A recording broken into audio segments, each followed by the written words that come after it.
So maybe instead of asking, what do I want to do with my life? We ask the question, Lord, what is it that you want me to do with my life? Because God created you, and he knows how he designed you.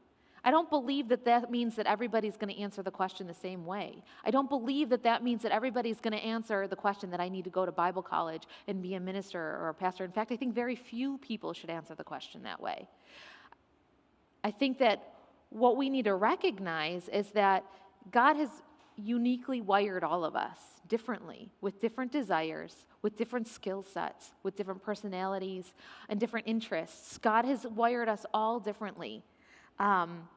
And it's only natural that we would allow God to show us those things that he has created for us to do, right? It's only natural that he would weave our life in such a way that our interests and our desires would actually feed into the kind of thing that he wants us to do with our lives, right? So asking God, Lord, what is it that you want me to do with my life? He's not going to be like, I know you're really into science, but I want you to be a painter, right? He's not going to do that. Or, I know you hate kids, but you got to be a kindergarten teacher, right? He's not going to do that. He's wired you in a specific way because he has a specific goal for you to do.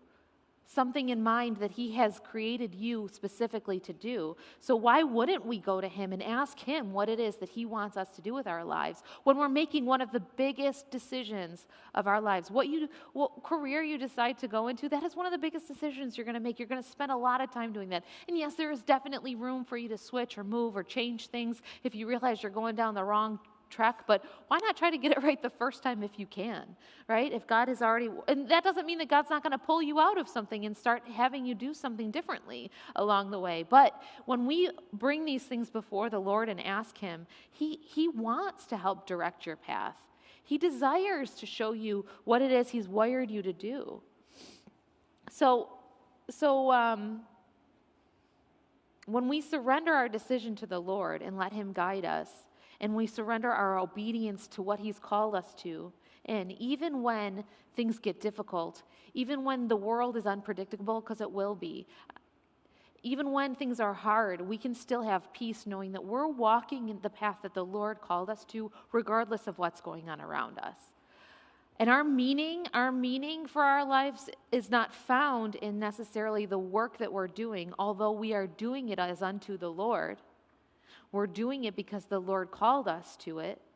Our identity is found in Jesus Christ, so that even when difficulties happen, we have Christ still.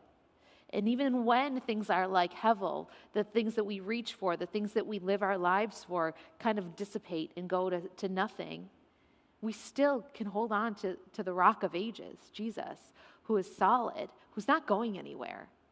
Like our happiness, these fleeting moments, these fleeting desires.